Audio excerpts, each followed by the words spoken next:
नमस्कार दोस्तों, आज हम बात करने जा रहे हैं एक ऐसे बड़े मुद्दे की जिसने पूरे देश में चर्चा छेड़ दी है और खासतौर पर उन लोगों के बीच जो फैंटेसी स्पोर्ट्स खेलते हैं या इस उद्योग से जुड़े हुए हैं। हाल ही में सरकार ने ऑनलाइन गेमिंग और फैंटेसी एप्सेस को लेकर एक नया बिल पेश किया और उसके बाद से ही विवाद लगातार बढ़ता जा रहा है। पहले यह लग रहा था कि मामला ज्यादा बड़ा नहीं होगा, कंपनियां शांत रहेंगी और शायद कोई खास विरोध नहीं होगा, लेकिन अब हालात बिल्कुल उलट हो गए हैं और एक के बाद एक कंपनियां कोर्ट पहुंच रही हैं और सरकार के इस बिल के खिलाफ खुलकर आवाज उठा रही हैं। सबसे पहले A23 कंपनी ने यह कदम उठाया और उन्होंने दिल्ली हाईकोर्ट में याचिका दाखिल की, जिसमें साफ कहा गया कि यह कानून उनके लिए घातक साबित हो सकता है। और 23 के इस कदम के बाद दो और कंपनियां सामने आई हैं, क्लब बूम और बगीरा कैरम। इन दोनों ने भी कोर्ट का रुख किया और अब यह मामला केवल एक कंपनी तक सीमित नहीं रह गया, बल्कि 3 बड़ी कंपनियां कानूनी लड़ाई लड़ रही हैं।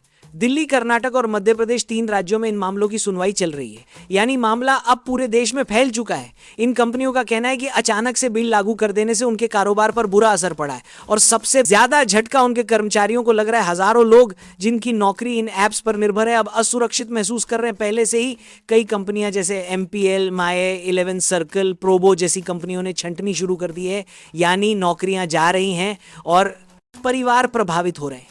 कंपनियों की सबसे बड़ी दलील यह है कि फैंटेसी स्पोर्ट्स और स्किल बेस्ड गेम्स को जुए या सट्टे की तरह नहीं देखा जा सकता। उनका मानना है कि ड्रीम 11 हो, शतरंज हो, रमी हो, पोकर हो या ई स्पोर्ट्स, इन सभी खेलों में जीत हार का फैसला किस्मत से ज्यादा खिलाड़ी की स्किल, रणनीति और अनुभव पर निर्भर करता है। और अगर कोई खिलाड़ी लगातार अभ्यास करता है तो वो बेहतर प्रदर्शन कर सकता है। ऐसे में इन्हें पूरी तरह रोक देना या इन्हें अवैध ठहराना बिल्कुल गलत है। दूसरी तरफ सरकार की भी अपनी चिंता है। सरकार कहती है कि उसे जनता के हित की रक्षा करनी है। सरकार को डर है कि कहीं इन ऐप्स की वजह से आम लोग, खासकर युवा, आर्थिक नुकसान न झेलें। कई बार यह भी देखा गया है कि कुछ कंपनियां अचानक गायब हो जाती हैं और खिलाड़ियों के पैसे फंस जाते हैं। इसीलिए जब सरकार ने इन कंपनियों के प्रतिनिधियों से मुलाकात की थी तो उन्होंने साफ कहा था कि सबसे पहले खिलाड़ियों के पैसे सुरक्षित होने चाहिए, किसी भी हालत में कंपनियां धोखा न दें।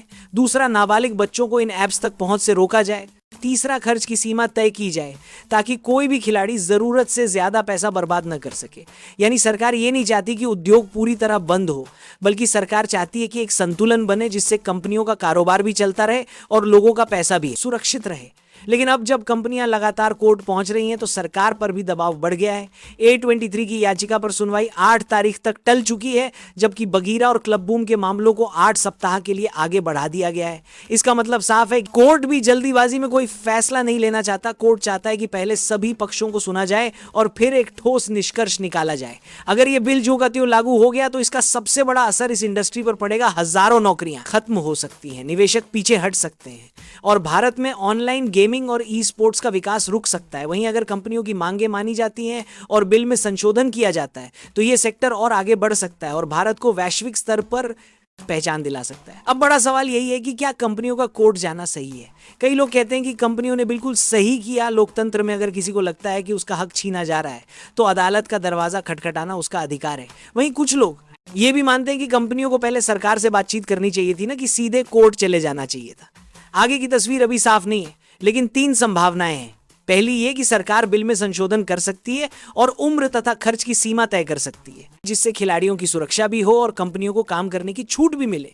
दूसरी ये कि कोर्ट कंपनियों को अंतरिम राहत दे सकता है और फिलहाल बिल को लागू करने से रोक सकता है। और तीसरी संभावना यह है कि कोर्ट और सरकार दोनों ही सख्त रुख अपनाए और कंपनियों को भारी नियमों के साथ काम करना पड़े।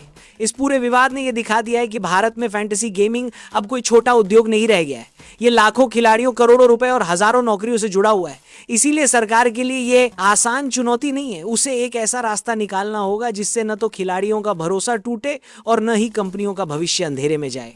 A23 ने जिस लड़ाई की शुरुआत की थी, अब उसमें क्लब बूम और बगीरा भी शामिल हो चुके हैं। यानी मामला अभी बड़ा हो चुका है। आने वाले दिनों में कोर्ट की सुनवाई और सरकार का रुख ये तय करेगा कि भारत में फैंटेसी गेमिंग का भविष्य कैसा होगा। क्या ये इंडस्ट्री और मजबूत होगी या फिर कानून की सख्ती से कमजोर पड़ जाएगी? ये आने वाला वक्त बताएगा।